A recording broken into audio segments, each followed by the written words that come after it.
Hello and welcome back to Rage Gaming and more Monster Hunter Wilds. With title update 1 about to land, I thought I'd make a quick overview of the things to prepare or just know about, thinking about as you go in. So let's get straight into it. Firstly, we have the release time. Technically, you'll be able to play the game whenever, but multiplayer functions are going to go offline for a period. Now on April 3rd at 11 PM until April 4th at 4 AM UK time, my time, aka BST, that's when the servers will be down for maintenance. That's April 3rd at 3 PM PT until 8 PM PT by comparison.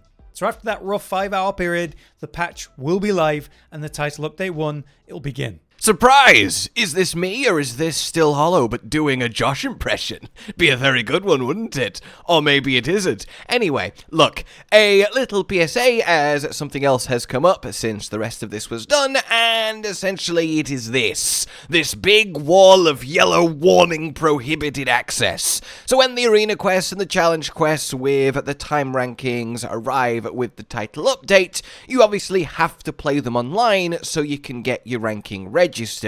You can't do them in a offline environment, which is a little bit of a shame, but it does make sense for the leaderboard side of things, just to really put that across. However, they have really stressed today that you're gonna get banned if you try and mess with it. As soon as we saw this get announced, we all kind of had a moment of, okay, so there's gonna be, those people running in and just one-shotting monsters and cheating, and, their mothers didn't love them, but it's still really annoying. And they have come out today and been like, we're really gonna crack down on that. We're going to be checking, we're going to be banning people that are clearly cheating, we're going to be taking rewards away from people that were playing with cheaters, whether accidentally or deliberately. Basically, if you are inclined to maybe, mod your game or not that I am in any way condoning it one way or the other, I would suggest maybe undoing all of that before the title update goes live to prevent any false flags or anything like that, at least until we see how all of this actually shakes out, how strict and etc. it turns out to be. My only concern is I really don't hope they ban people for accidentally or unknowingly playing with someone who's suspicious or cheating, but again, we will have to see. And yes, you can report people who do this, just as you can report people now who are posting these quests on SOS with like a bajillion artian rewards or ruining your hunts by running in and one-shotting the monster, and that's something worth knowing. In any case, take all this in, it's important, and consider yourself warned. With the launch of title update 1, there's going to be various hunter rank requirements that, most of us are going to instantly meet, right? But to unlock the new gathering hub, you'll actually need to be hunter rank 16 or above, and then you'll need to come to this character here in Suja, Tetsuzan. He'll have some new dialogue for you, which will unlock the new gathering hub. Next up for hunter rank unlocks, we have Mizutsune, which will require hunter rank 21 plus initially, and you'll need to come here in the Scarlet Forest base camp to speak with the fishing NPC Kanya here, as she'll have a new quest line and information for you. This quest will then unlock regular Mizu, but then Tempered Mizu will require hunter rank 41 plus by comparison. If you're unaware of that, that's because it's been announced to be an 8-star hunt, just like Tempered Arkveld. This should result in double relic reward potential, just like you'd get with Tempered Arkveld. Up next in terms of hunter rank then, we have Shia, which will be noticeably higher. You'll first need to be hunter rank 50 in this case, at which point we'll be offered a new quest to follow somewhere, possibly in Wyvria. When completed, you'll now be able to create the quest in the environment overview as they've shown and explained, but I also imagine we'll get a new optional quest to be able to hunt it whenever we like, outside of setting up investigations for better rewards like other monsters. I should also mention that this high-rank version of Shia will have double reward relic potential as they showed, so just like Tempered Arkveld and Tempered Mizu, which is really nice. Finally, for those of you wondering about Arch-Tempered Raidao, that's actually not going to be in Title Update 1's initial version. There's going to be stuff that's going to roll out through Title Update 1 a bit later, like on April 23rd, that's when the Blossom Dance Festival begins. But about a week after that, on April 30th, that's when we get AT Raidao introduced. For AT Raidao, they said you'll also need to be hunter rank 50 plus, just like Shia. So before title update 1 drops, you should probably make sure you're at least hunter rank 50 plus. But now, what should we consider with what we can do before it drops? Well, firstly, there's high potential that the current armor set metas may change slightly. This is because of Mizu and Zoshia's armor set skill potential, but we're not actually convinced Zoshia weapons will be massively impactful. And why do we feel that way for, say, Zoshia's weapons? Well, it's the fact that they're still heavily encouraging the collection of artian weapon parts through this surprisingly high 8-star tempered Mizu, right? But then also Zoshia, they're both getting the double reward potential of tempered arkveld. Then we had this awesome director's letter that highlighted at the end of May we're also going to get more changes, such as 8-star versions of Gore and the 4 apexes, all of which will have significant relic reward potential, suggesting they want you to still hunt artian weapons, and so they'll probably still be meta. For now then, we expect artian meta to remain until title update 2 at the least, based on that. But having said all of that, I'd happily be wrong, because I'd much prefer some variety. On that note then, if for some reason you've been waiting, I hope that this encourages you to maybe push the relic crafting, maybe if you've been saving them or something. I'd strongly recommend you get forging your artian weapons and try for a 4 or even 5 out of 5 perfect artian craft. There's no doubt that the perfect reinforced bonus of 4 attack boost and 1 sharpness boost, or 4 element boost and 1 sharpness boost, the known meta. And for what kind of weapon? Well, I'd strongly suggest you do what I'm looking at here, which is a raw and paralysis or blast setup. Basically a raw and status. It is unfortunate, but element weapons have been lacking in most cases, while raw and status have been overperforming. And it's not because the element weapons are bad or they're not reaching high element. In fact, they're reaching ridiculous element. If you look at my fire charge blade here, I've got the element boosts, and it's plus 50 per. So that brings it to 500 base element, which is absolutely comical and so much higher than any other weapon option we have for charge blade. So despite the fact that you can reach really high element, it's still not ideal to run element in most cases. And that's because of the element hit zones of the tier 3, the top 6 monsters. Their hit zones for element are very low. Really, your best option is like fire for gore, but it's so much easier by comparison to craft one raw and status weapon, having a weapon that will work universally super well against all the monsters. I do think raw and status is going to be a great option against Mizu and Zoshia, and we're not entirely convinced that they're going to be great element targets based on how things have gone. I mean, I'd really hope that they improve the element hit zones for those specific monsters, but I just have this feeling they're going to be like the rest of the tier 3 monsters.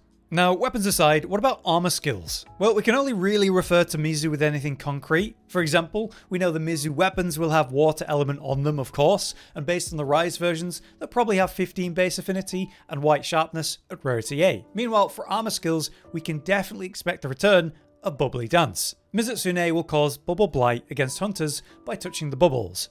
If you touch multiple quickly, you trigger the real effects of it, causing you to slide around in a kind of silly way as you try to turn, which does result in a lot less refined control of your hunter, probably getting you hit. Thankfully, you can use cleansers to remove that, so it'd probably be wise to bring that on your Mizu hunts. But for the skills from Mizu armor set, we have the Bubbly Dance, which is going to help with that. At level 1, you reduce those sliding effects. At level 2, you greatly reduce them, but at the same time, now increase your evasiveness while you're afflicted by it. That equates to a bit of evade window. At level 3, you'll be able to intentionally trigger Bubble Blight by evading multiple times in a row. But why would you want that? Well, because you might want to be affected by this abnormal status. Mizu's armor set in the past also featured Resuscitate, which provides a raw while you're suffering from an abnormal status like Bubble Blight. Or hey, Frenzy, which is current meta. It's a cool idea there. The problem with Resuscitate is it's actually already in Wilds, in a weaker version than we're used to. You get just 10 raw while afflicted by a status, if you're wearing at least 3 pieces of the Apex beta sets, so very awkward and hard to run. Compared to Resuscitate of Mizu's old set, that had 20 raw while active and should be easier to get those skills. So, will we get a different skill entirely in place of Resuscitate, or will we get a more classic, stronger version of it? We'll see. We're also wondering about Embolden, a skill that came from the Rise version of Violet Mizutsune, and with the interesting nature of the tempered Mizutsune in Wilds, maybe we'll see something like that. Anyway, Embolden, it forces monsters to enrage when targeting the user, but while active, you get increased defense and iframes, even lower impact while guarding. Forcing monsters to enrage is actually going to be great in combination with the meta skill, Agitator. But since this is a regular Mizu and not specifically a violet, we're not convinced that we're going to see embolden, not just yet, but it would be interesting if we did. In regards to Shia, we can only speculate since we don't actually know anything. We do wonder if the armor set will receive special perks for also wielding a Shia weapon, since they have that cool unsheath animation together. For now, it's pure unknown. The best thing I want to mention for Shia that I can say is actually some simple advice for its super move, which was featured in the low rank version. Basically, Zoe will spread out these Wilk Fulgurite all over the room, and it has a familiar feeling of an object you want to hide behind. The reality is that each of these are mines that explode when Zoe hits them with element. So your goal should be to destroy these in an area quickly to create kind of a safe pocket between them. However, if we consider the Guardians and their smaller version of that attack, you can actually hit those with your own element attacks, even pods. That causes them to explode in that element. This deals great damage to the Guardian, turning their attack against them. I don't know if that will work in Shia's fight, but it's something to think about and maybe try. Next up, I want to talk about preparing your equipment. Now, the first and obvious thing is to have a set that you're very happy with, meaning you're happy with your skill list and what you've got, but also the equipment in terms of the weapon and the armor. A lot of my friends that are playing kind of casually, they just put on whatever they want to run. They've got a couple sets. I've convinced them to run 2 gore piece with antivirus at least a little bit, right? But they're not trying too hard. Maybe you're the same, I don't know. But basically, having a proper meta skill set, maybe follow a build guide, we have a few on the channel, could really help your DPS, and that may be necessary for the harder version of Tempered Mizu, maybe even Shia. But obviously it's not just that. You have your armor that you want to upgrade to provide higher levels of defense. Take this Zuwu helm that I'm wearing right now. It's at level 8 out of 10. By upgrading it using my armor spheres, I'm going to be able to get higher defense. You see it's going from 64 to 66 here at level 9 to 10. And just like that, I've now got a bit more defense. I'm going to take slightly less damage when I get hit while wearing this helmet. Making sure that your main set is fully upgraded in this way should be relevant, I'd say especially in the Shia fight. So if you've been forgetting to do this or putting it off, now's the time. If you do need those armor spheres, remember that event quests are relevant for it. You can also do limited bounties, which do reward them often. And of course, if you come to Rokuul in the smelting foundry at the oilwell basin base camp, you can use this to smelt armor spheres. On average, I wouldn't really recommend you do this because the points are so expensive. If you're swimming in monster parts because of the endgame we're in right now, it could be worth it for you. Outside of your actual equipment set you're using in combat, I would also reference the buffing and gathering set that I've shown in a couple videos. The idea is very simple. It's a set that runs 4 levels of botanist and geologist, which ultimately means you're getting extra materials as you gather things like mite seeds or bone piles and otherwise.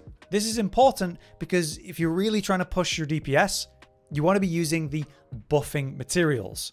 I have a whole item loadout for this stuff, whether it's the demon drug, demon powder and mite seed setup, or the mega demon drug version, as well as mite pill. If we take a look at these, you have demon drug, which provides you with 5 raw for 30 minutes by default. Mega demon drug provides you with 7, but you have to pick one or the other, right? And mega demon drug requires more materials. So, just a normal demon drug is still really good and a lot cheaper. Then you've got mite seed, which is used in the crafting of demon drug and mite pills and also demon powder. So you want a ton of these. So having a gathering set to be regularly gathering these when you get a chance, it really pays out. This provides 10 raw for its short duration, as well as demon powder, another 10 raw. This all stacks together. So with demon powder, mite seed, and mega demon drug, that'd be 27 raw for the opening section of a fight. And you can always, eat more mite seeds and pop more demon powder throughout the hunt, especially in those big DPS windows, should you realize you're about to have one. You've also got mite pills, which are more expensive and rarer use. This provides 25 raw on its own for like half a minute. So you definitely want to pop these in those peak DPS windows, not just at the start of a fight. But it doesn't stack with Mite Seed. It kind of overlaps Mite Seed's buff for a little bit. Then when Mite Pill runs out, Mite Seed's buff comes back. But in my opinion, you should be running Demon Drug, Mite Seed, and Demon Powder in your general gameplay, since it's easily sustainable.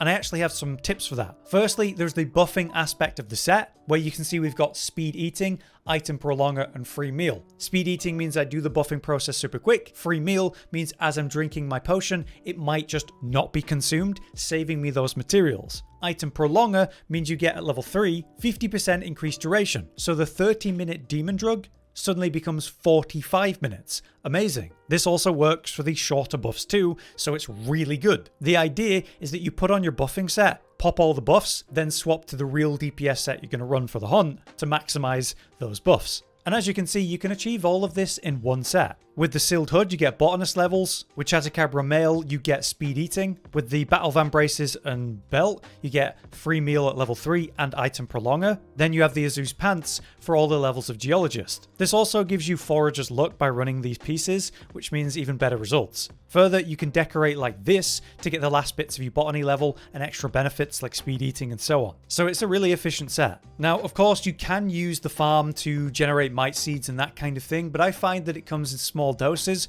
whereas gathering, especially with these gathering sets, is so much easier. As you can see, as I pick up this mite seed, I get 3 just like that. If I have my palico pick up more, I can get more without, having to waste the thing. Then I pick up more and get even more.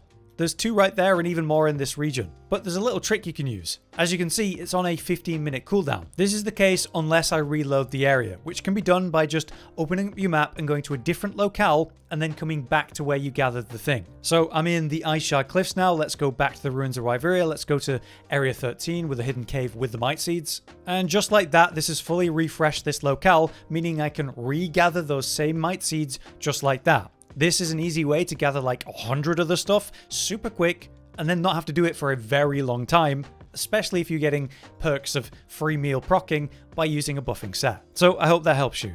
I suppose for this video, I'll also reference a couple cool things with the Grand Hub, the new hub that's coming. Firstly would be the barrel bomb minigame. In short, you're going to get 2 barrels to roll and you earn a score based on what you hit. There's 3 kinds of vases, small, medium and large, rewarding different points. And by getting a good roll, you get good rewards. In this case, there was a max potion and dust of life, and you can also earn cosmetics here. So it's definitely going to be worth engaging with this minigame considering the rewards. The problem is that it's restricted or limited by bowling vouchers, which they said can be obtained in a few ways, like a login bonus, but we'll have to learn more. Also, in the Gathering Hub near the entrance on the left, you're going to find the new special record board. This allows you to check out announcements, limited bounties, environment overviews, and rankings.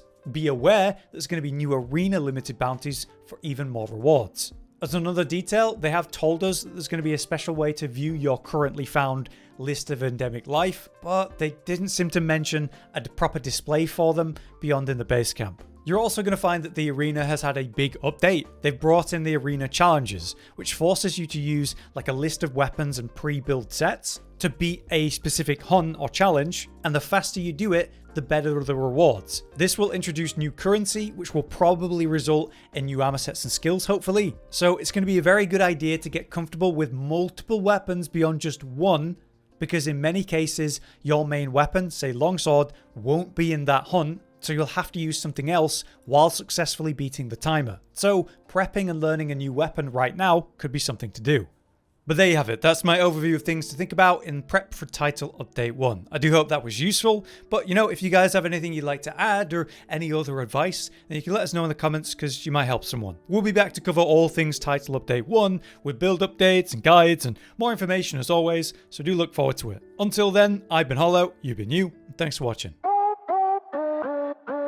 Josh, Cotton, and Hollow with the videos, dropping the humor like a hammer on your tippy toes, bringing entertainment on a daily arrangement to take our insanity and turn it into entertainment. Yes, I said entertainment twice, to reiterate that it is nice to look into your faces on a mostly daily basis when you let us in your homes to make the whole world a stage. Goodbye.